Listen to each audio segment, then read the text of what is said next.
Hello, everybody. Welcome. It's evening. Moon's in her first quarter.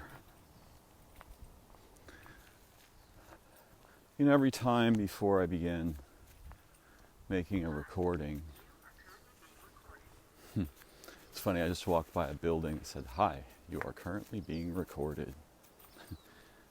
So I guess I'm recorded while I'm recording.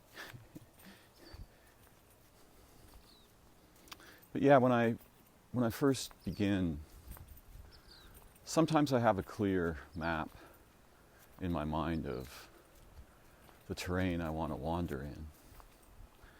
But I always take a moment to remember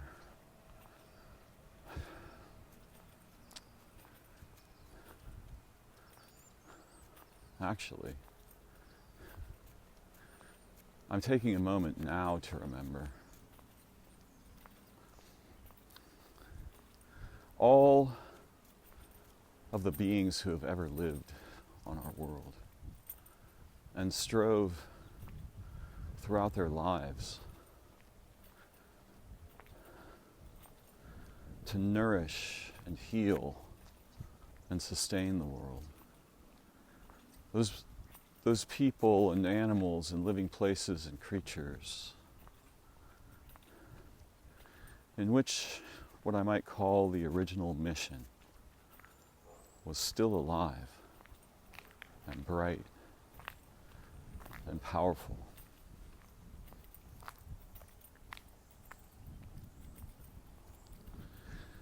So I'm taking a moment right now to remember them.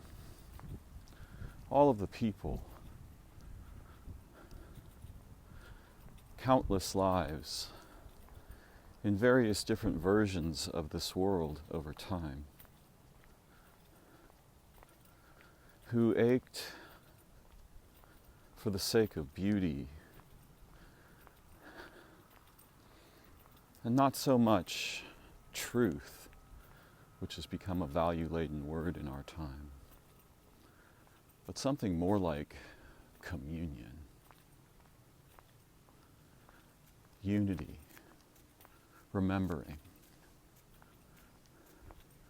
and who hoped for a better world for the living places and the animals and the children, their children. But the thing that's interesting about that to me is that if we can make things even a little bit better now, then our ancestors wake up and cheer. And I think they're with us all the time. And not merely in some metaphysical model. No, I think they're actually with us. I think our bodies are made of them. So right now I'm remembering those beings that strove for beauty, authenticity, virtue, sincerity, love.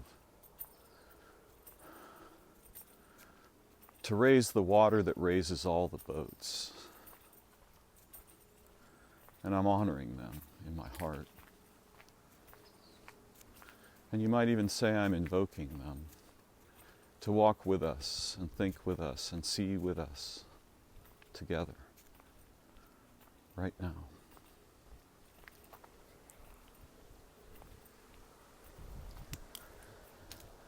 And I'm also remembering and honoring those of you who pay attention and listen and reflect on and share and learn around the topics that we explore together.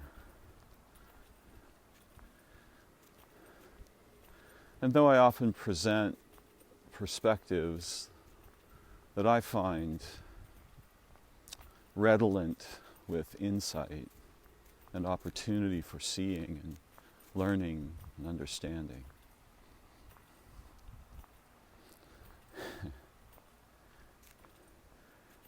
every time I begin this process, I remember all of you.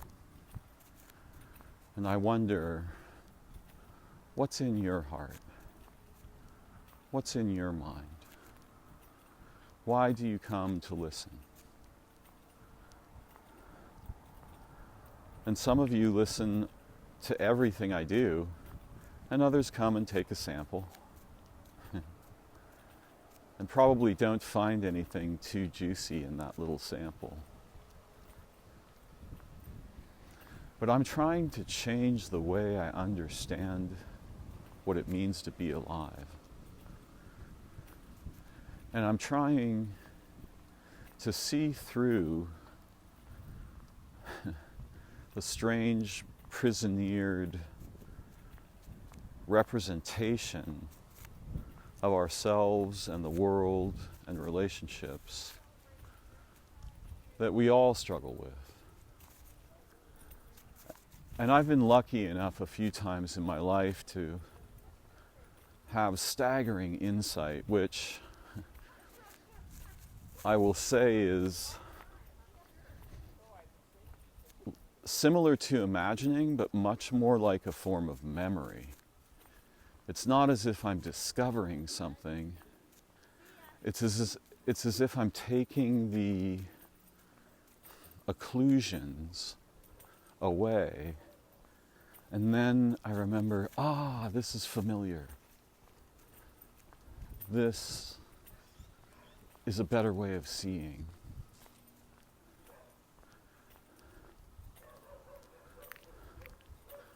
And a way from which I can learn to remember more.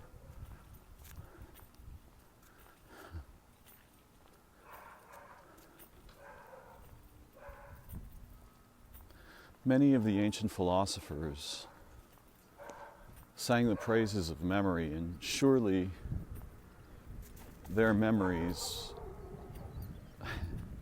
well, first of all, without books, if you strove to learn, you'd have to be able to speak and listen and draw and maybe do some math.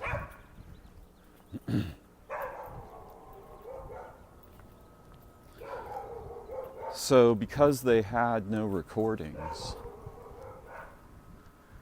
they transmitted knowledge primarily through coming together and chasing it.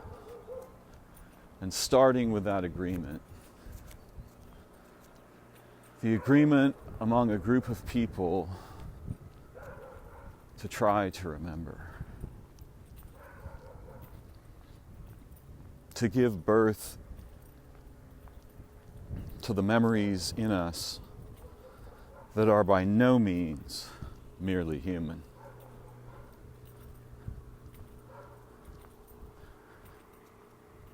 But our ancestors had other forms of memory, and we have pieces of them if we choose to develop them in our lifetime. And when I'm making these recordings, that's part of my goal, because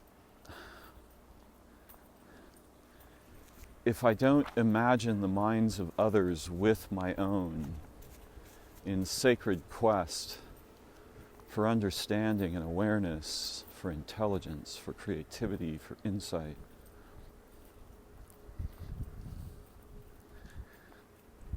then my wings become weak and it's hard to even lift my own mind. So I remember all of you who have come to listen and learn together. And I hope you find something truly amazing, perhaps even astonishing, as we wander through the forest of the possibilities of our minds and origins, our ways of life, our ways of seeing.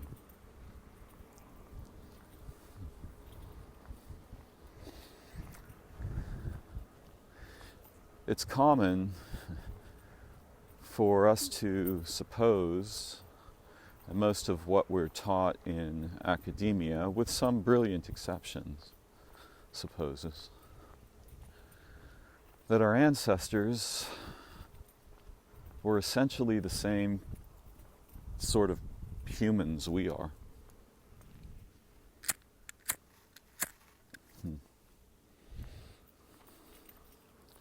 That they thought like us, dreamed like us, remembered like us, behaved like us,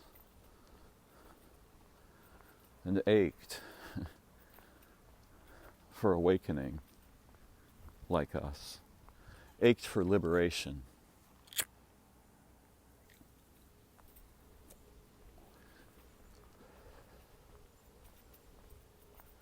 I don't think it's true because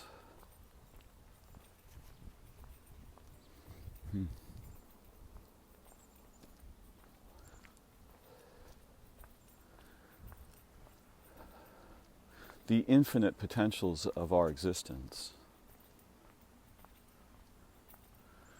are poorly encompassed by our stories and paradigms, words, concepts. And in many cases, they're crippled or occluded by these.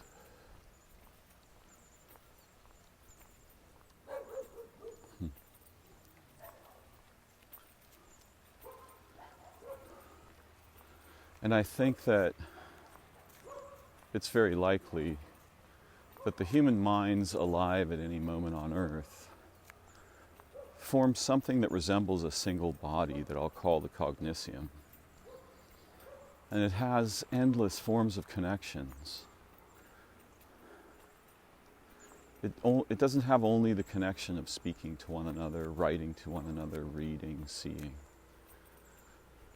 It has non-ordinary connections. I call those the mimula. And so it was as if there was a unique world mind of the humans in each age, in each epoch. And they bled together when they changed. But over time, many of our most precious faculties have largely been lost, though occasionally we find someone that, for example, can remember the sequence of the digits of pi to 1,000 or more decimal places.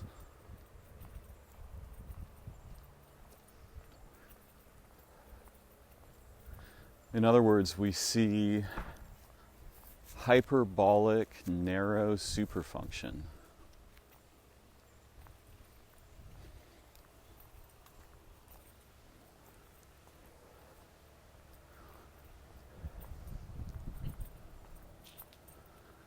Eidetic memory is a profound thing, but it seems a rather ridiculous and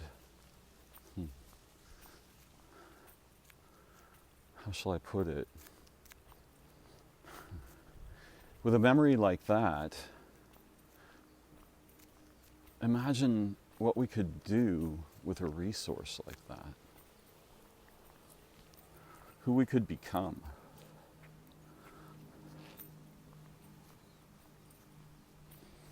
I think the ancient peoples had other kinds of memory, and we do too. We're just mostly not familiar with them.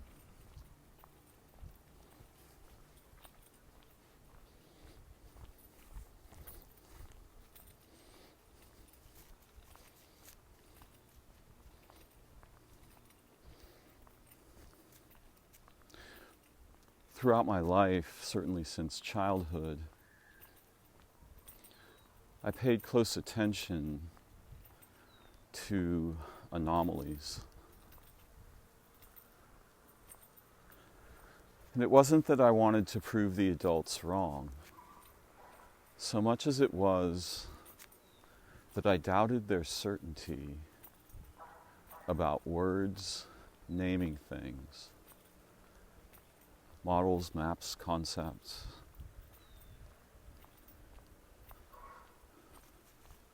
I once had, as a child, an unusual dream experience. And in the dream experience,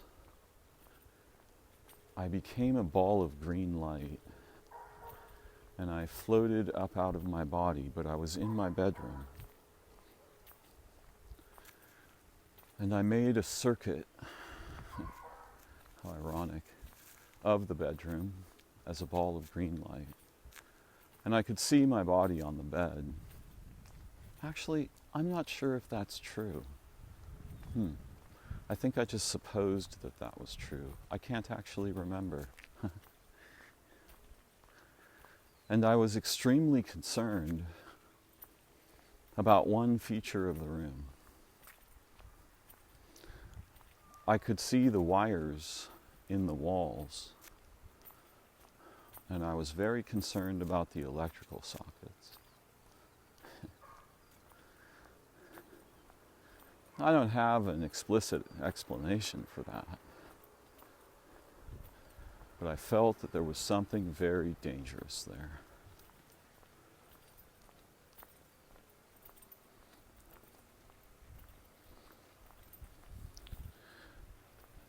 And when I awoke, I probably called my mother with my voice in the house. Mom, Mom. And she came in, sat by my bed, lovingly, and I explained my experience. And she said something like, the funny thing is she's probably listening right now. She said, "Don't worry, honey, it was just a dream."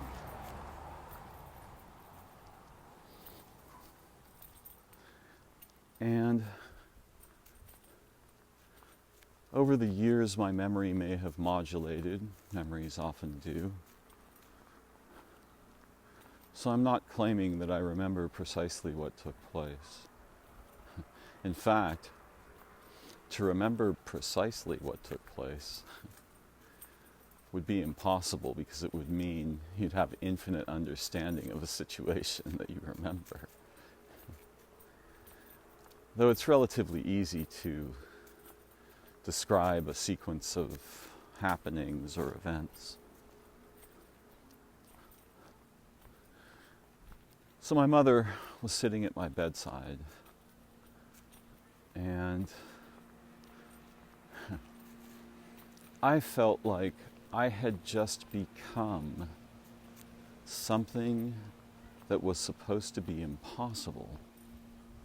I became a little green orb of light.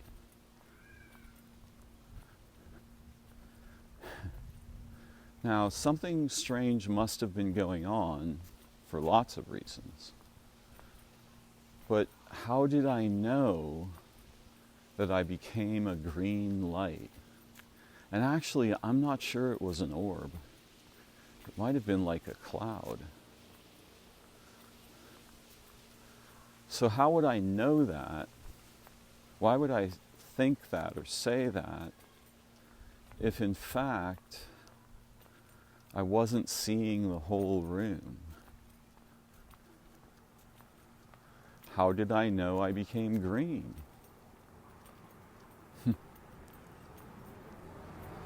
So I felt, though I didn't have this language then, that something impossible and magical and astonishing had just happened. Something that violated the entire charade of language and knowledge and thought. Something that the adults should know about, because they seemed to know everything. In childhood, my parents were like gods. To my heart, to my mind. They were infinitely filled with knowledge and experience I had none of, or little of, it seemed. So I felt like something world-shattering had just occurred. And my mother was trying to tell me that it was just a dream. And I knew it wasn't, because I'd had dreams. And I knew it wasn't a dream. It was something different than a dream.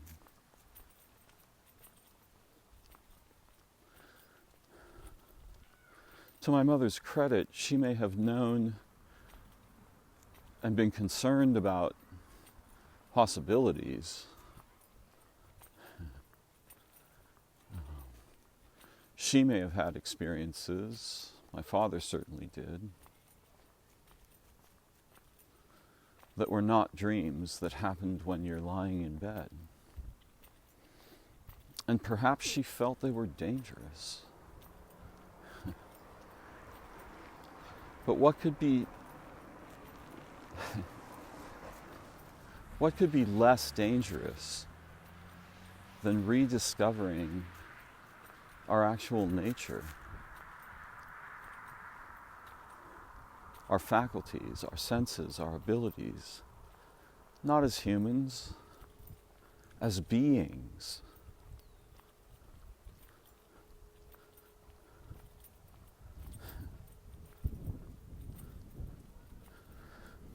Percentages can be deceptive, and they can be used deceptively.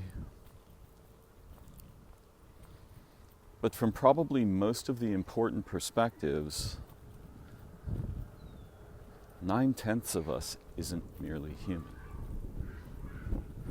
We are so much more than this body and these stories and these descriptions, that compared to those, our actual nature,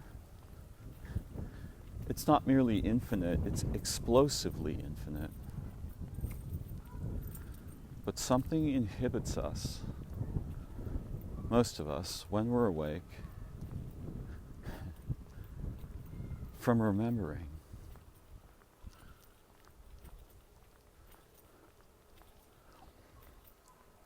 In some ways, it's as if there are features of the human cognitium, the network of minds, in our time that grow and propagate based on the amount of inhibition of our nature that, quote, they can get away with, unquote.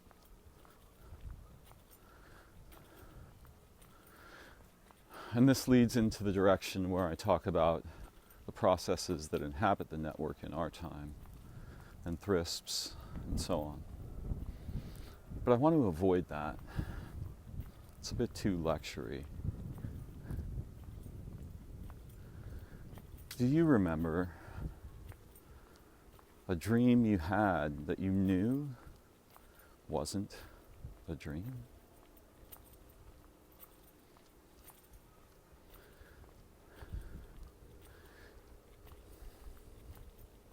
I have had a few,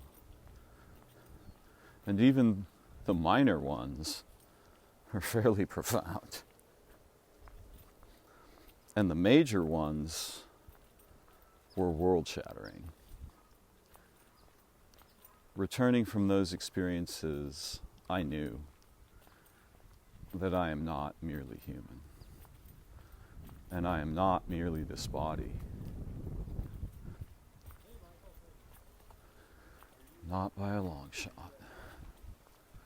But the problem is that the network of human minds and language and behavior and jobs and paradigms, it wears away at memory and insight for most of us. So unless we have practices in which we can sustain those wings and grow them, over time the feathers fade and have to be rebuilt, reformed, in most of our lives,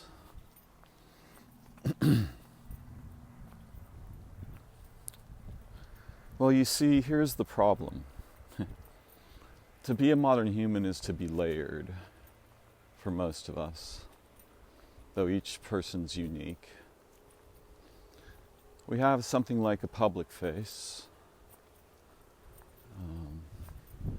which is what we'd show to anyone. And that's actually the face of the surface of the network of the minds. That's the face of the membrane of the cognitium. And we have an aspect that considers what others might think, how they might feel, how they might gaze upon us, view us, see us.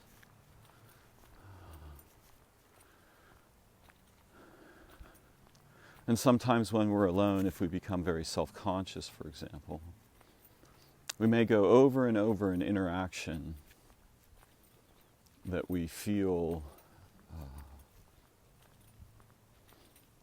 frightened by. Usually, for me, it's because I feel my conscience becomes a bit overwrought and starts thinking about how others might have seen me, or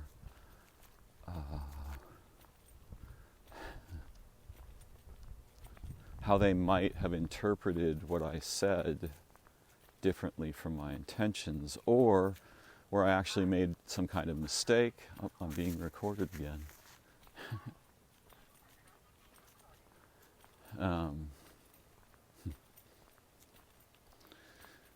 So there's an aspect of that portion of our humanity that has its own surveillance features. Right?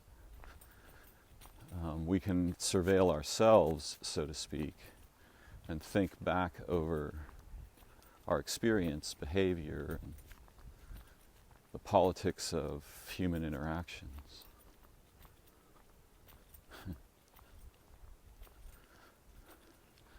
And that can get pretty fired up, that little surveillance aspect, under some forms of intoxication or paranoia.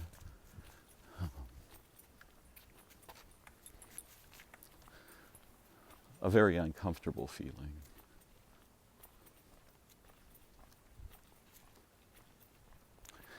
So we have this public layer, and then there's a social layer, which people we know a little better get to see. People who there's mutual trust and so on.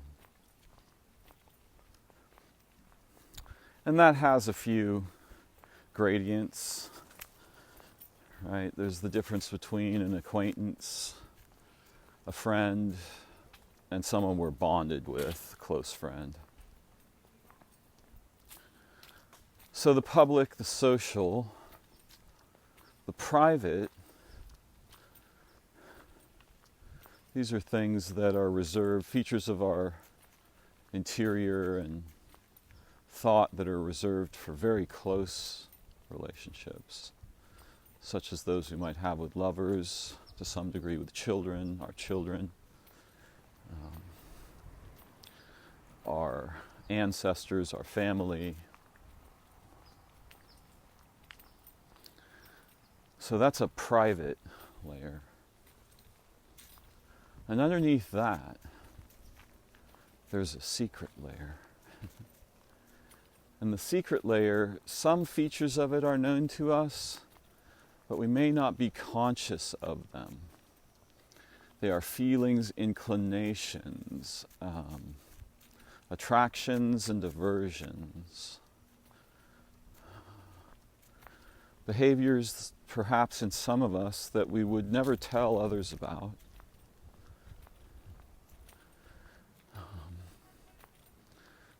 Most of the examples I can think are from childhood, like chewing my toenails off when I was younger.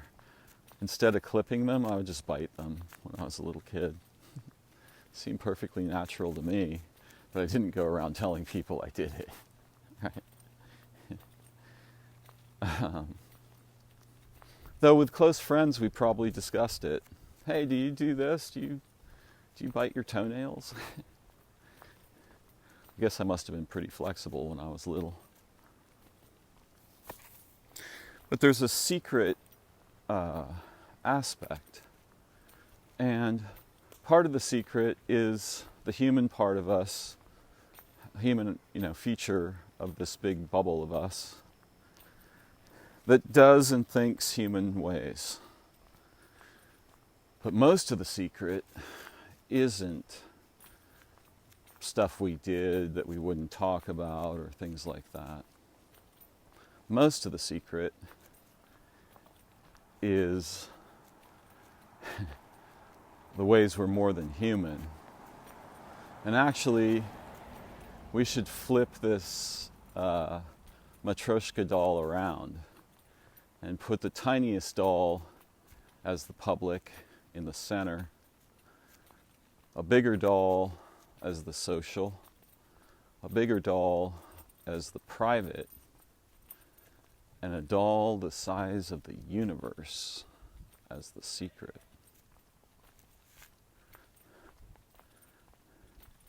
When I had that dream when I was little, what was happening, in a way, is that I was remembering part of the secret aspect of being. Certainly secret from common humans. Though there's a large cohort of humans who, if I told that story to, they would think they know what that is, they know humans do it. They would probably think it was an out-of-body experience, which technically, according to the language, is probably correct, or mostly correct. But when we name things like this, okay, I'm going to have to slow down and chase this one a little bit.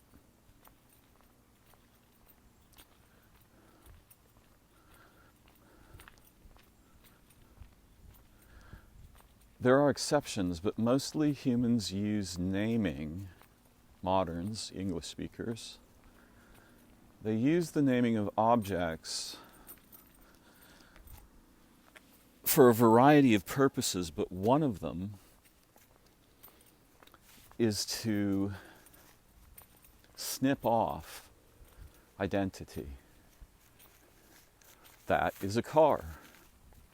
Is it? It depends on what it's doing. Right? I can think of 17 different things the car is, but if it's just sitting on the street taking up space, it's not a vehicle, because it's not, it's a noun, not a verb. It isn't goes along, goes along, goes along. It's empty. It's a possession. There's fuel and technology inside that bubble, and maybe personal belongings. It's many things, but it isn't carring. Mostly it becomes a problem when it's parked, and this is why we have alarms and paid parking and so on. My point is that we use naming in a way, one of the features of how we use it is we use it to end curiosity, to end wonder, to end awe, to end inspiration, to end imagination.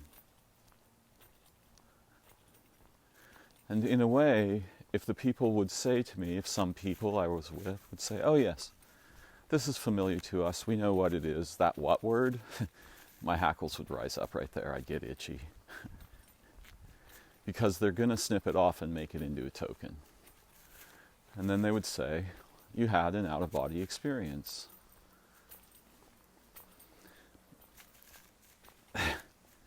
The goal is similar to my mother's, though I think my mother was concerned with my well-being, not so much with insight.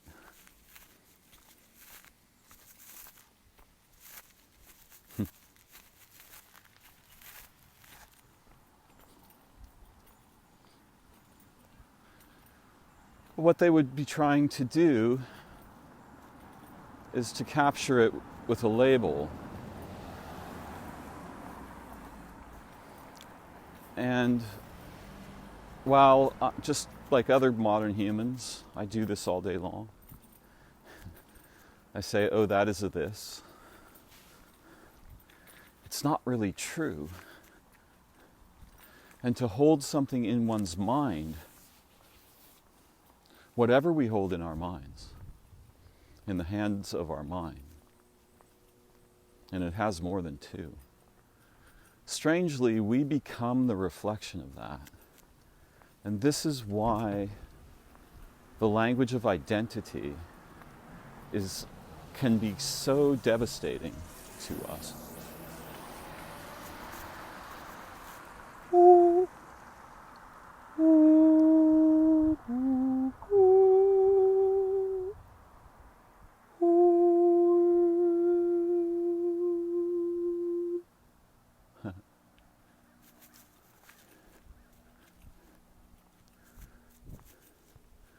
There are a variety of species of gnats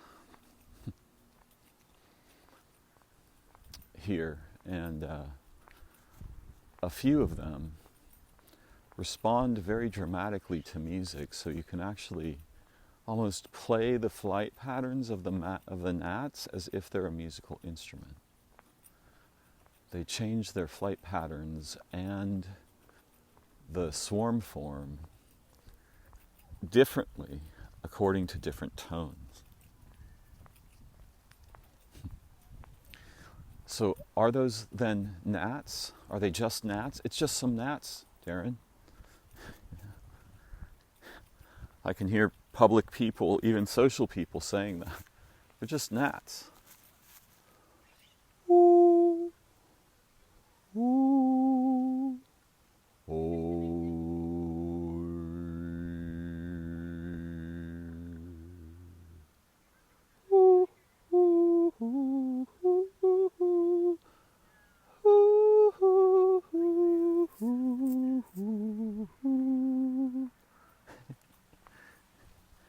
It's much better than a computer simulation. It's living beings together. Most of what it's useful to know about the situation that was happening, as I sang with the gnats, isn't included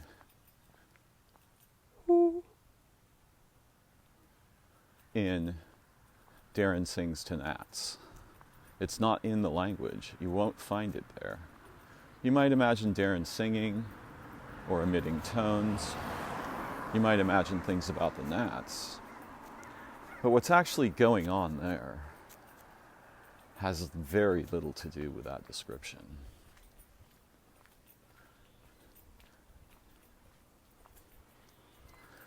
Because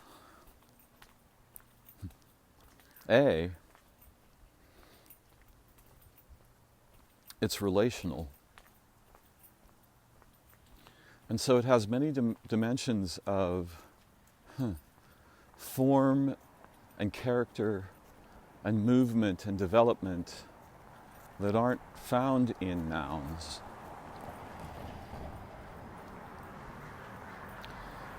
So often we use, particularly nouns and language in general,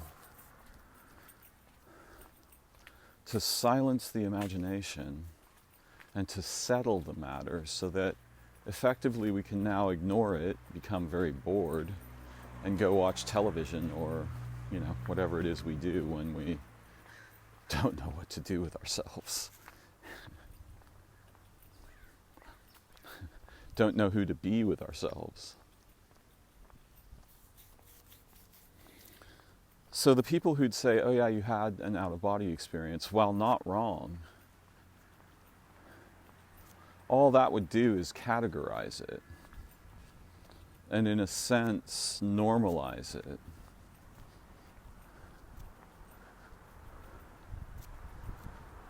To remove it from the anomalous, the secret, and put it in the anomalous, the social.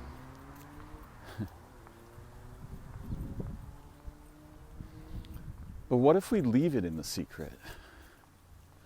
What if we decide whatever that was, it isn't something that language can convey? It doesn't fit in words or categories or any of that.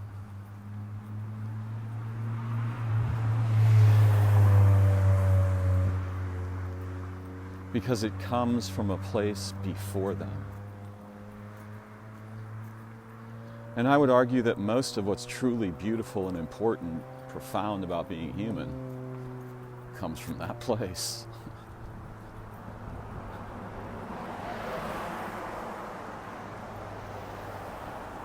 I have been fascinated with language since I began to acquire it. And I love to learn new ways of thinking and speaking and relating with my friends. And with, to whatever degree it's allowed, with the social layer and maybe even the public layer. Humor tends to work really well in the social and public layer. Everybody likes to laugh, especially humor that doesn't make fun of anyone, but maybe makes fun of something we've thought we understood by talking about it.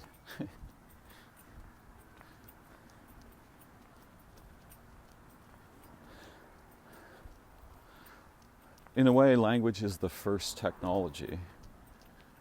It leads to all the others, though fire and metalsmithing and printing and computers in our time are pretty profound. So too are our weapons.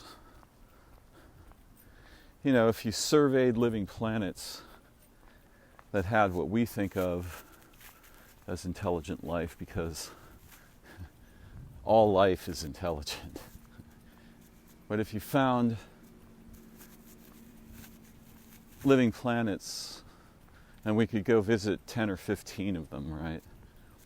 And see how the apex, that's not even the right word, but I'll use it anyway, how the apex cognitives are doing and what are they up to, right? What are they doing there? And you looked at ours and you found out that they're investing most of their evolutionary momentum in tokens, little objects, and particularly two objects: weapons of war and commodities like money, diamonds, gold, etc.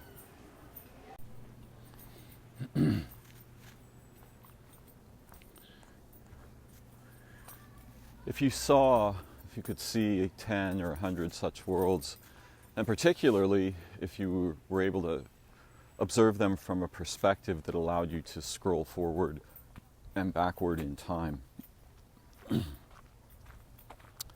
And I would argue that not only is this possible, but spacecraft aren't required, and you don't need computers to do this. And that's part of the secret doll. Consciousness is not local to the body. Just like you, probably, I experience it as if it is. But the body's a bit like the inversion of a child holding a balloon. Except that the whole thing's more than merely alive, and what's holding the balloon is something so astonishing, that so endlessly, infinitely astonishing, that you'd be better off not making words about that at all and just getting a taste of it.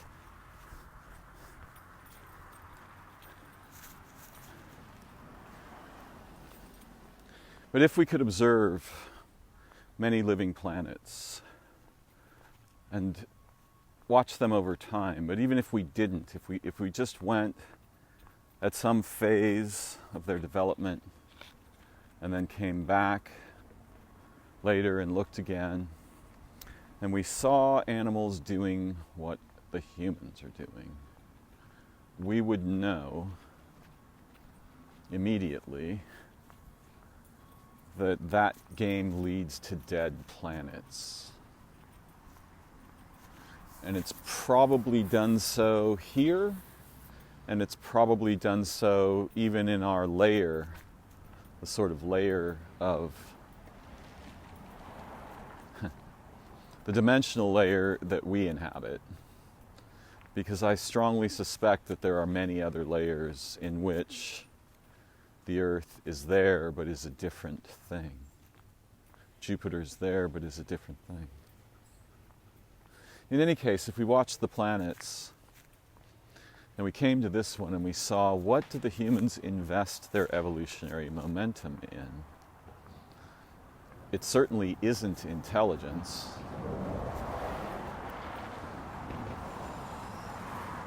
Mostly, they invest it in war, corporations, and dead structure.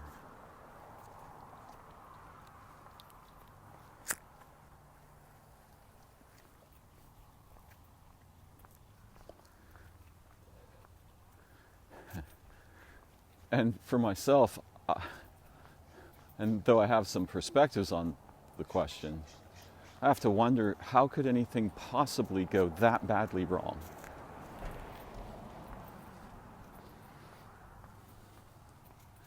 Imagine the efforts required to build and sustain the world's military structures. All of it. The whole damn thing. Though you could take, even one nation. That amount of effort could accomplish 12 different kinds of miracles if we just stopped trying to kill each other or threaten each other over resources, which aren't actually resources. Most of those things are more like the organs of the planet that we emerge from.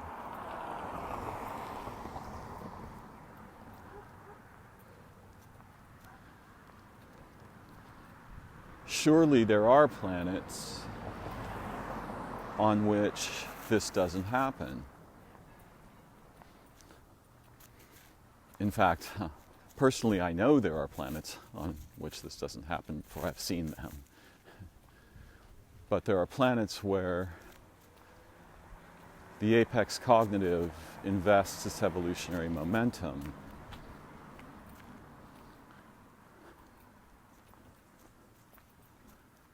in a way that echoes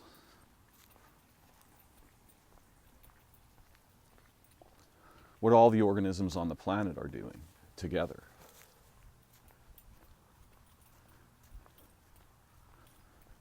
There's so many things they're doing, and some of them are so astonishing that it's pretty difficult to frame them in language. And I don't want us to name them and then ignore them. But one of the things they're doing is that they keep living time together in a symphonic hyperstructure of trillions of organisms on a world in time-space.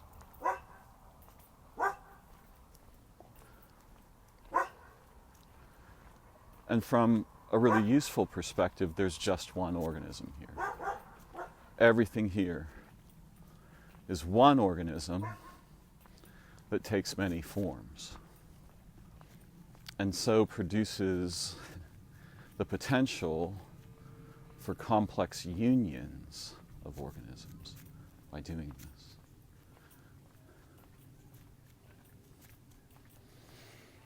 You know, earlier in the recording, I used the phrase, the original mission. And there's more than one of them. In fact, each of us, and perhaps each being, each organism on our world, brings with it to its incarnation memory. Memory of before, memory of beyond, memory of the secret doll, memory of infinity. And as it finds itself condensing into a cat or a tree or the oceans or the moon, it tries to preserve the urgent and beautiful, the authentic, the holy,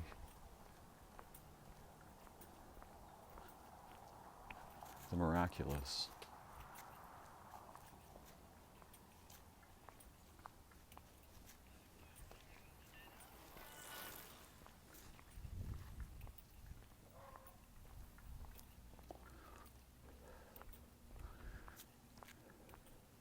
If you wanted to get a glimpse of the secret doll, secret aspect, there's lots of places on Earth you can do this. And maybe the best one is right where you are, right now. But that can be a little more challenging. One of the best windows, living windows,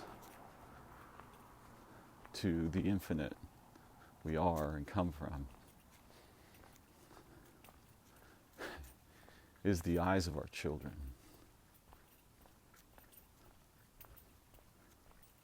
Especially the very young children.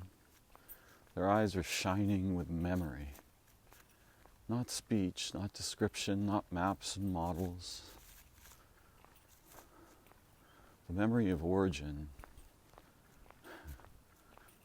The memory of the beyond of the human, beyond of language.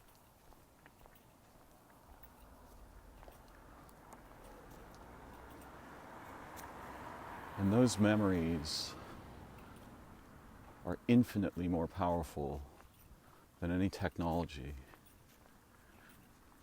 But technologies can put an end to them, maybe forever. Around here.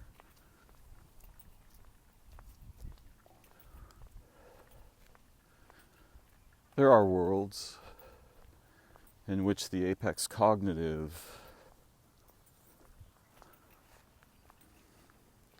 develops insight and actual intelligence and relational integrity. And I'll bet on very few of those worlds you would find a profusion of machines. There are beings intelligent enough that they invent the automobile and decide, we're not going to make these ever again. This will kill everything. We're going to do any other thing than this.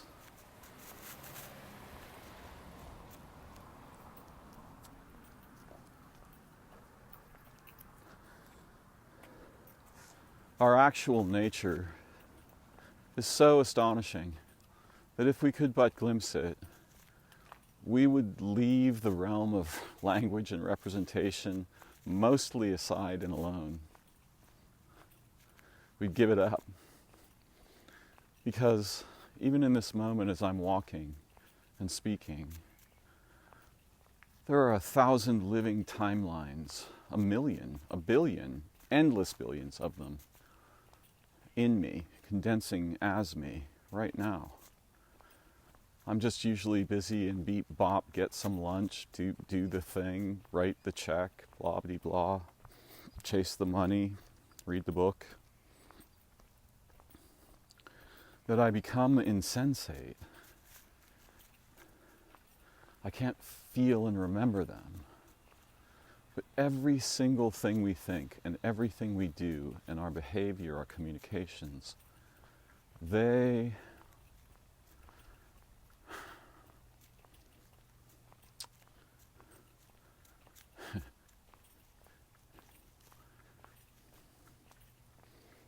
not only do they affect us very deeply, but they affect the entire history of life on this world. And they affect the entire future of life on this world and beings on this world.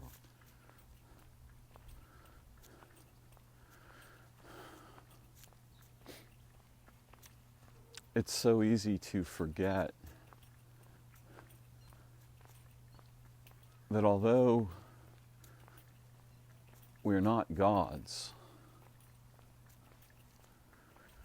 so to speak, the scope of our ability is vastly beyond anything we've been told or shown. The scope of our nature, vastly beyond what we think. And our ancestors and all the beings who've ever lived here, they're counting on us. They're dreaming of a future for our children and life on this world that is infinitely beautiful and actually human,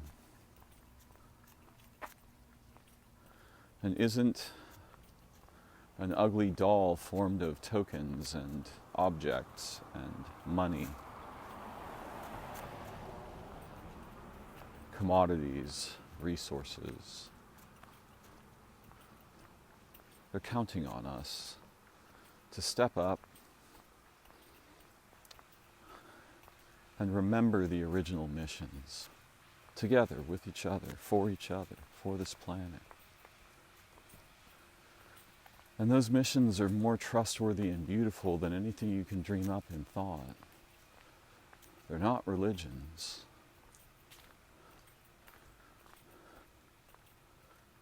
They are ways that are intrinsically virtuous.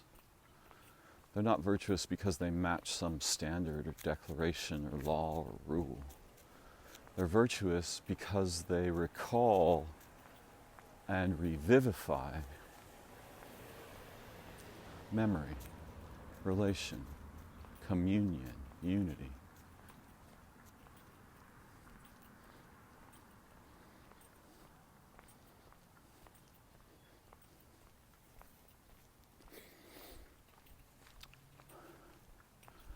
Our nature, infinitely rich, impossibly profound, is nothing like what we're thinking. And it's not much like what we're experiencing, because there are whole ranges of emotions we nearly never feel.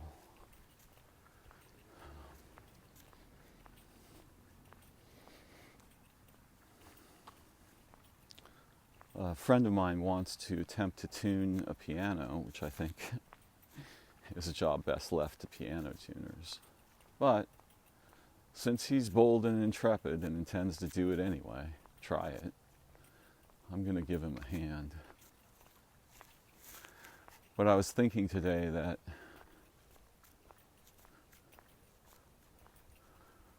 our nature is like the piano. Right? It's like the piano, and the features of our soul, if you will, for lack of a better word, are like the harp and the strings.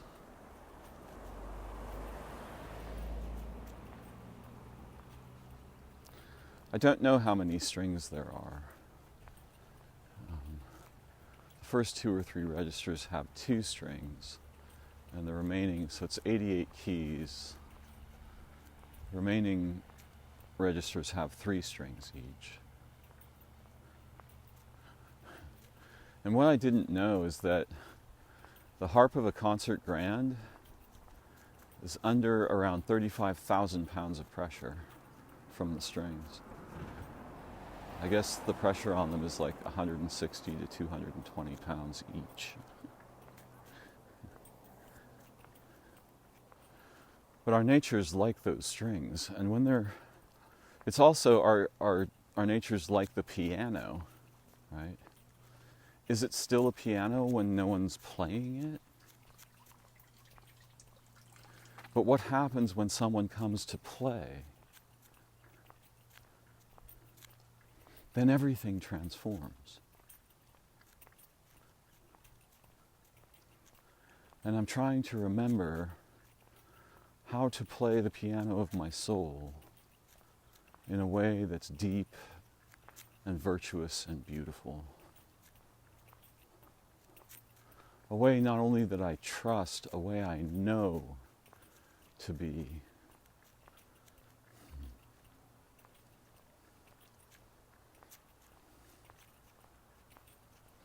Exquisite.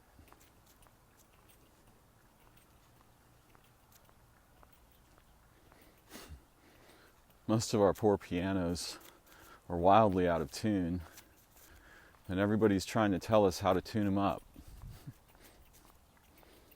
NLP, social media, hypnotism, life coaching. And look, I get it. You know, I'm a regular human too. But what we really need is a chance to discover the wings that were chained to the ground throughout our development, and free them and experience them without it becoming a cult.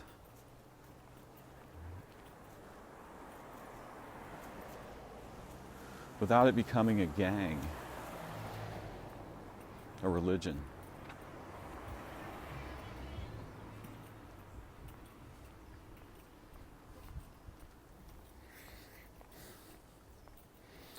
I mean, pretty much everyone would sign up. And I have some, I've got a few pairs of chain cutters lying around. I like to snip some of the chains at least off my thinking mind, and sometimes off of my soul. Because I've seen what happens when those wings can flex and come back to life.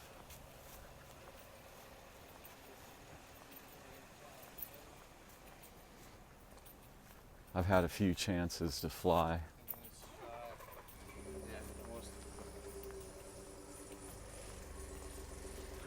And my God, was it astonishing.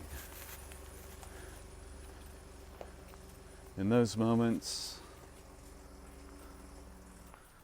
liberties beyond anything I'd ever imagined, conceived of, became real to my experience.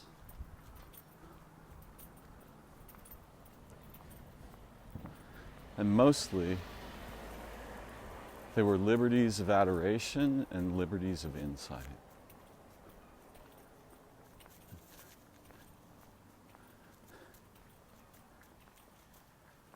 There were forms of seeing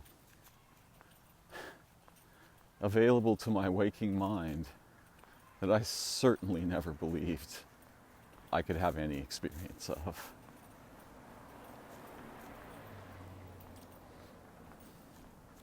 And all these years later, I'm still reflecting on what I learned and saw and tried in my way to understand, or even to find a way to speak about that was intelligible. I remember.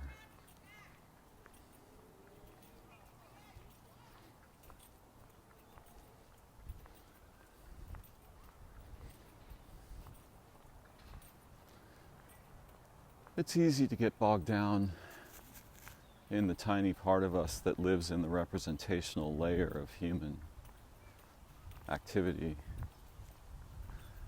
It's got a lot of gravity. And there's the comfort, which is actually part of the disease.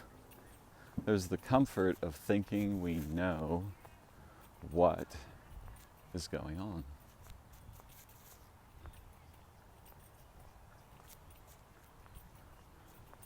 I don't know why in our culture this is common, but in America, circa this year, a lot of the males, and I won't speak for the females because I'm not one, they can chime in for themselves if they wish. But a lot of the males are what I would call opinionaires. Okay. Not much insight, very little intelligence, lots of opinions. And they tend to like to push each other around with these opinions, which seems like an even more grave mistake. And allowed to, they'd push other people too.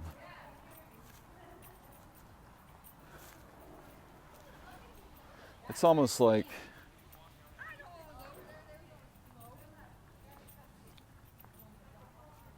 well, clearly such males are insecure.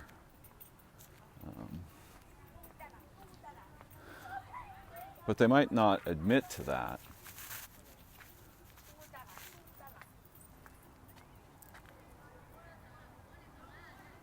They seem to think they know what's going on, and somehow it's a good thing if they tell others what's going on. It's almost some kind of an accounting disease if you look at it closely. They think the way they count is right, and what they count is true, and how they count it is how everyone else should count it. But it's a symptom of disorder and disease in our societies. They naturally produce this problem.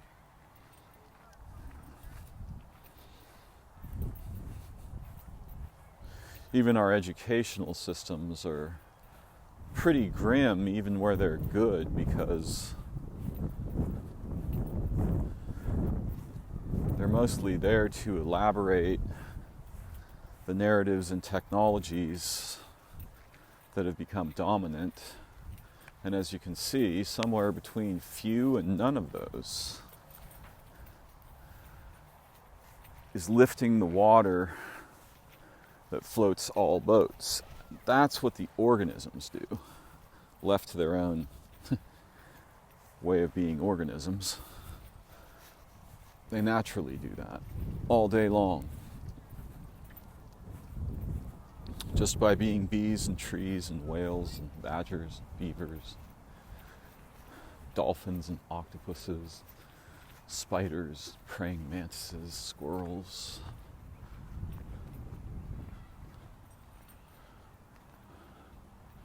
Just by being alive. And there's an aspect of us that's just like them. There's our organismal aspect.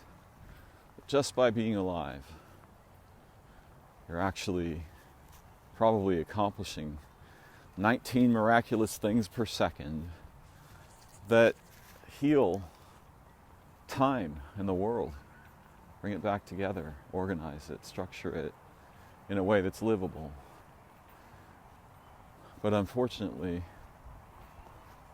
the massive burden that the humans place on the biosphere for the most ridiculous reasons,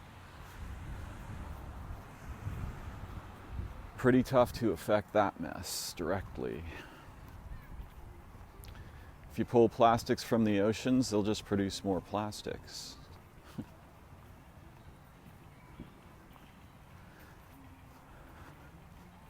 It's like our species has been captured by something at the level of groups and societies that, whether or not it's actively malevolent, has pretty much the same effect as if it was malignant.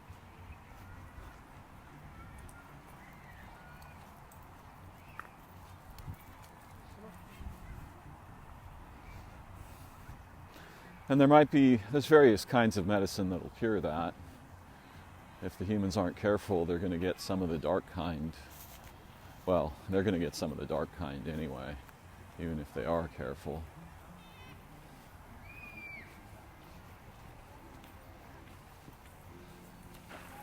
Hi.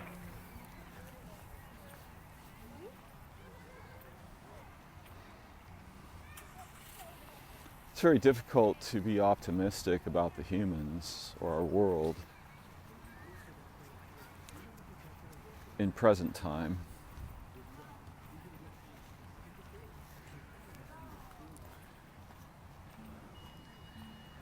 But you know, when things are very difficult or dire, that's the time when being beautiful together matters most.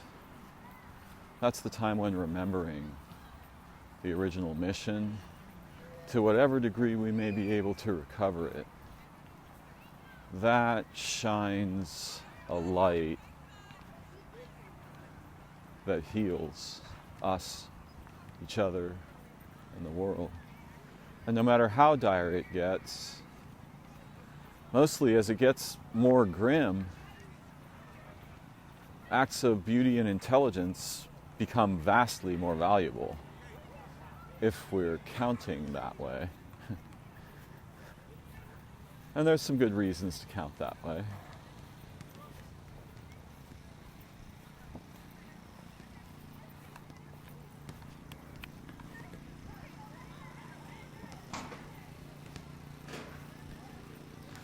Walking through a park I used to hang out in back when I was a bit of a hoodlum.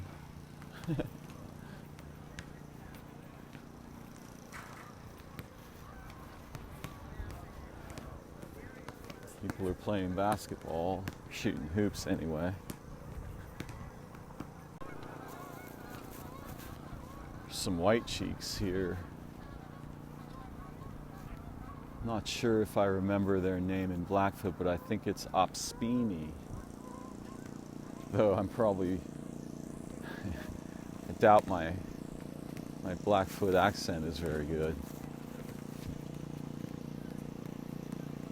I love those animals. Very powerful.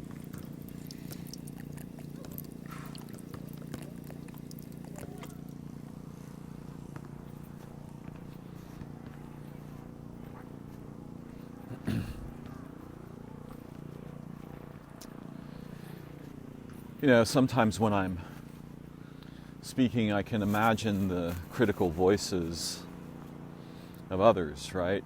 Of the public layer. What do you mean they're powerful? Just geese. They make eggs, or you shoot them, or you try to run them off your land if they're eating all your grass. Just geese. Shit happens.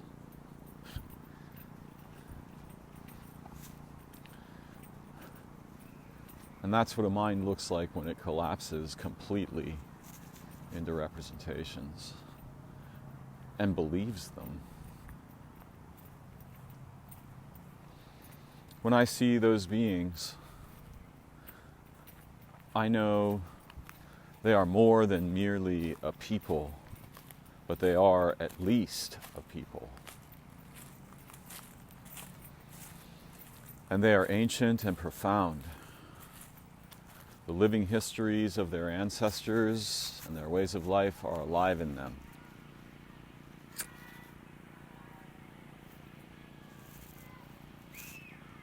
And though they don't speak in language,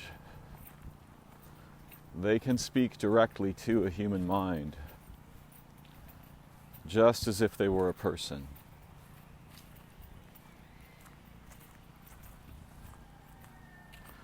And they can speak as a group, or they can speak as individuals, but most of the humans don't remember the old ways, so they don't remember that minds don't need to make face noises to talk to one another.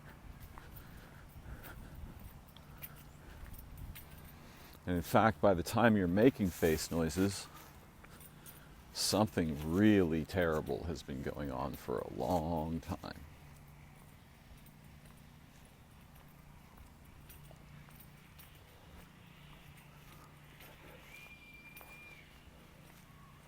And I can hear the public voices saying, "What, are you saying we're intrinsically telepaths?" To which, if I were being honest, I would answer, no, we're not telepaths, we're transcendent. Most of us is transcendent. And the stuff we call telepathy is a trivial side product of transcendence. Well, that doesn't mean that I experience that all the time, but I've experienced it enough to know it's real. Or maybe more than merely real. Because usually what we mean by real, well, this is the public voice again, right? I'm saying what we usually mean by real. Yeah. And what that means is that's a tiny subset of whatever might be going on that the humans have agreed about, named, analyzed, and can now either ignore or directly manipulate with ease. Hammer. Hardness of the cement between my feet, beneath my feet. Real. But the scope of our nature and situation that is real is very, very modest. And so if we take the real to essentially, if we see that as equivalent with the true, then we've snipped off most of the wings on that bird and chained it to a rectangular frame on the wall.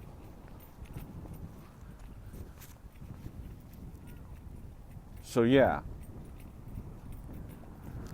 we are born telepaths. We practiced it as infants.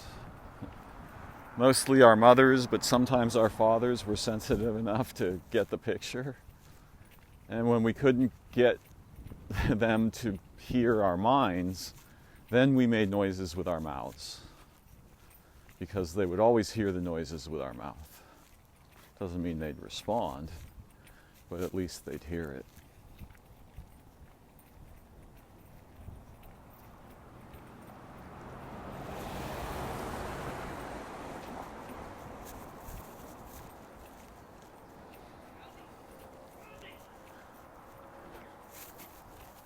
Many of our abilities that are hidden from us are more easily recovered in small groups that share a common purpose, interest, and fascination.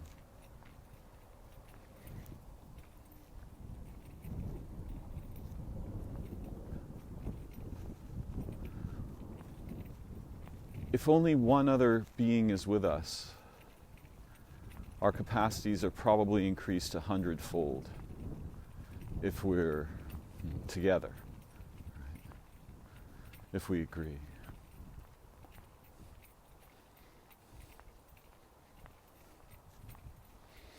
That agreement opens windows inside us, opens doors inside us, lets in forms of light, awareness, opportunity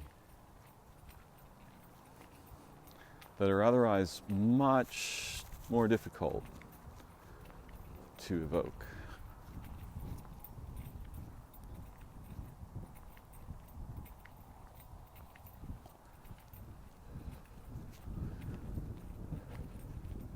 The religious traditions of the world, most of them have been pretty weaponized with fear and so on by now. But the principles are sensible. Try not to veer from pivots of the original missions.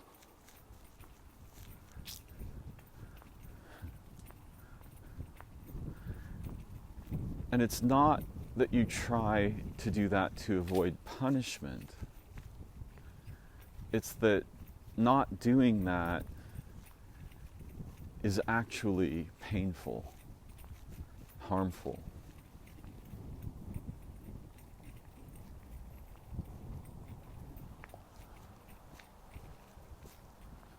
When I'm virtuous, I'm not virtuous because A, I'm trying to avoid punishment, or angering a monotheistic God, or angering anything.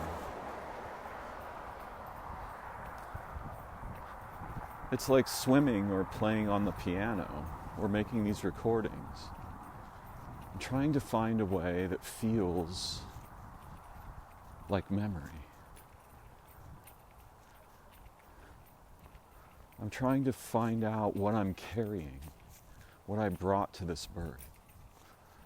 I'm trying to remember the possibilities of our humanity that have long lain dormant under a barrage of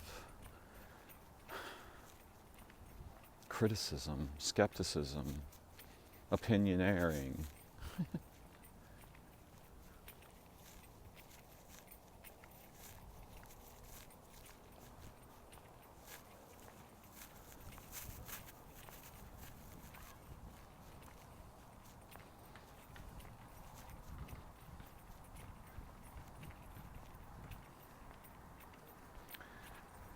And I think you're trying too.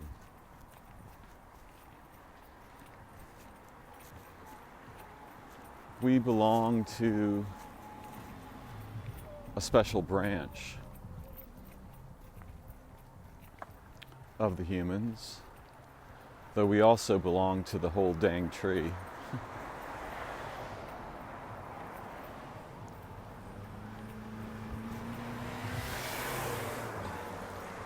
But sometimes we choose to come together to remember and see and learn and grow. And when we're doing that, I trust it. I trust it more than all the weapons. I trust it more than all the money. I trust it more than power. I trust it more than speech.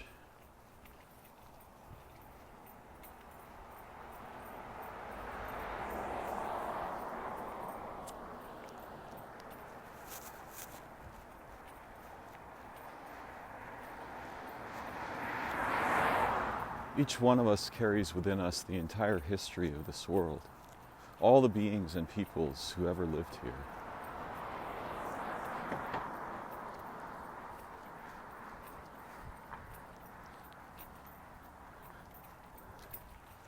And I don't say this so that we will become frightened. And frankly, even I am ashamed of how poorly in my daily life I'm able to embody this awareness, to enact it.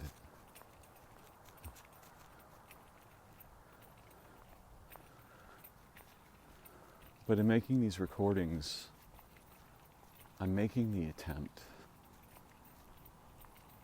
And in listening to them, I trust that you are making it with me for these moments we are together. And I trust that.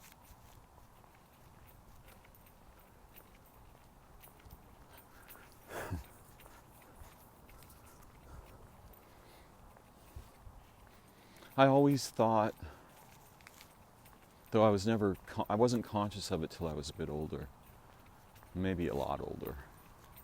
I always thought that the living beings were people. They were just different people. Was the ant people and the bee people and the snail people, and because I had a backyard. Frog people, there used to be a lot more of those around. Toad people. tortoise people, rabbit people, squirrel people, mouse people.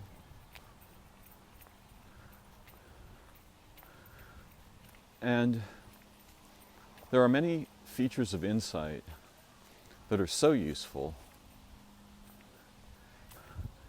that you're not in danger of getting it wrong, because they bring back living time, living space, living minds. They bring them back into our experience, unify them. And finally, we're being lifted above that dead structure of representations, cognition, objects, war, opinion, various misbehaviors.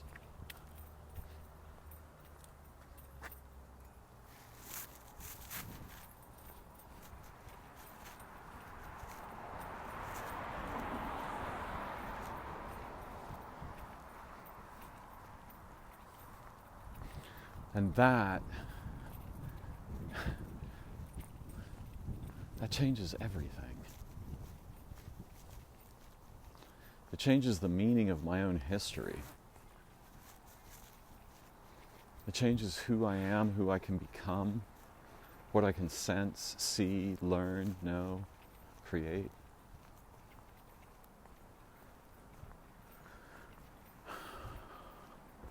And honestly, in my heart, I want all the people to be free. I want all the peoples to be free of whatever that thing is that's infected the humans at the group level and at the individual level. What is that stuff? Where does it come from? Why is it there?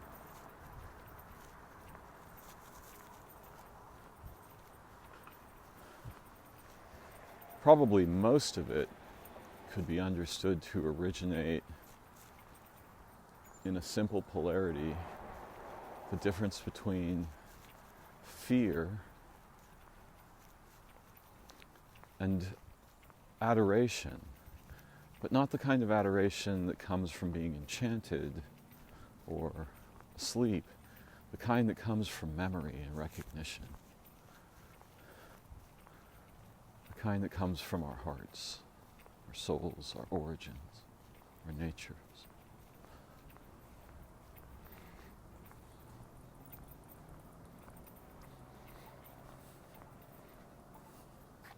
Wait. We often hear stories.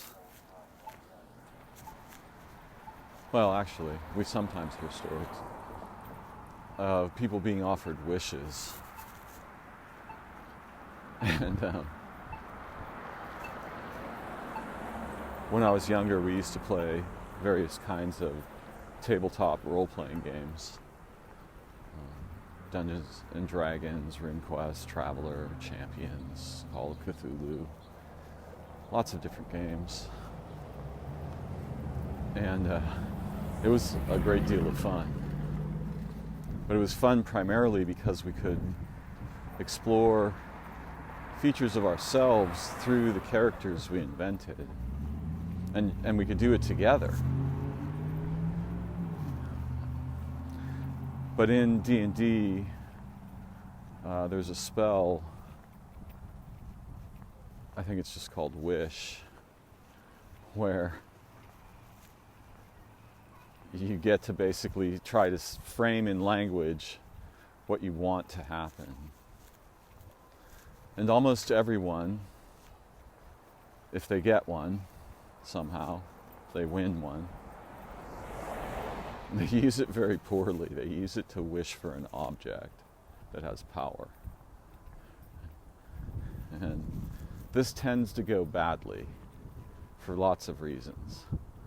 The first one is it unbalances the game dramatically if they should have such an object. But the second one is the DM has both a sense of humor and a sense of justice. or something resembling it. And so, yeah, it tends to have ironic side effects.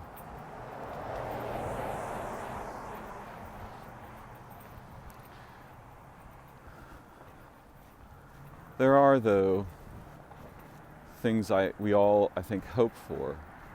And most of us maybe set those down as we get older, or we change them into hopes for our children or those we love. But a lot of them are hopes for money and power. And some of them are hopes for war.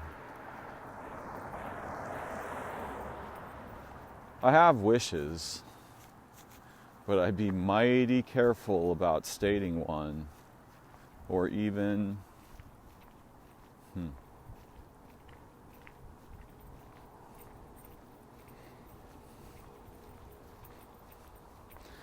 mean, one of my wishes is to see better.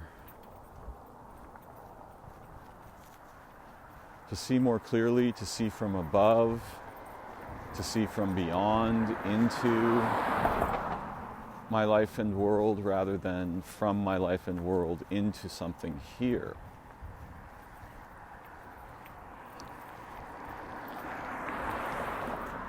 I'm always better off if I have 4 or 5 perspectives on something than if I have one, but I was trained to go after the one that's best or the one that's right.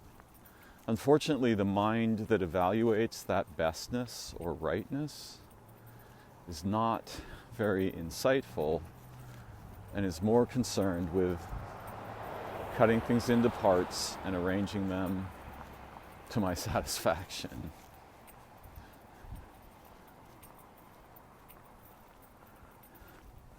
When I would ask my best teacher a question, and I use the pronoun he casually here, he would show me 2 or 3 different perspectives, each one of which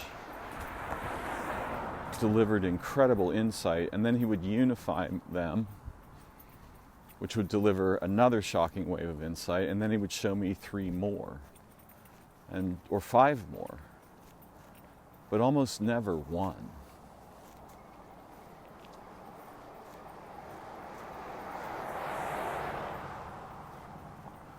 I don't know what my best teacher was either. I have various words I can use to refer to it, but I don't know what he was.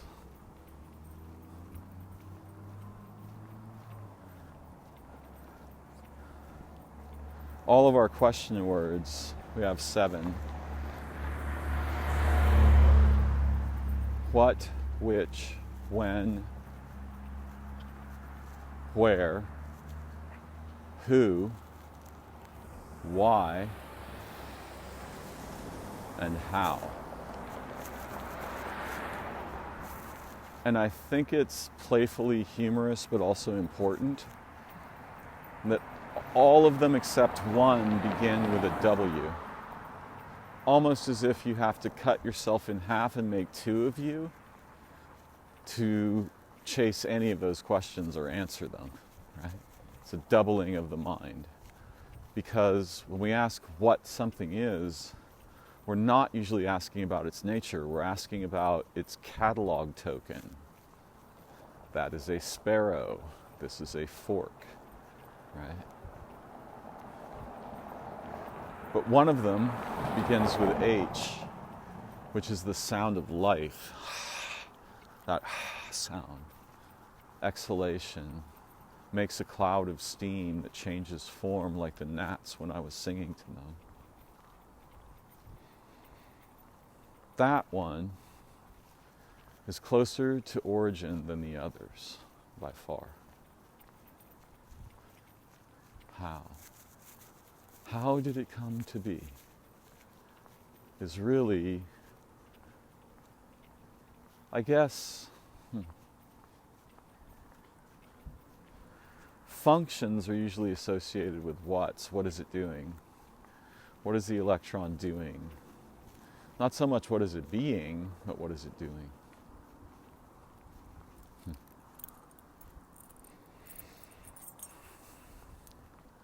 But yes, I have wishes. One of them is for better seeing. And I have the common wishes humans have for health and well-being and relationships and so on.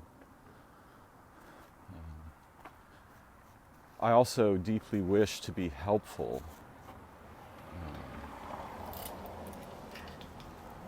to relieve others of burdens they needn't carry,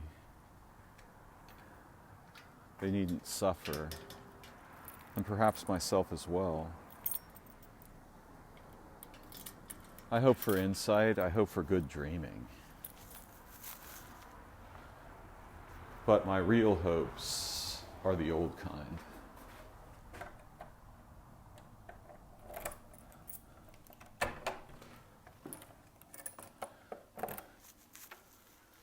I hope for the liberation and health and well-being of all the beings. I hope to remember together the original missions, that we came here to honor and not merely to accomplish, but to surpass. Thank you for joining me. I look forward to learning and remembering and seeing together again very soon.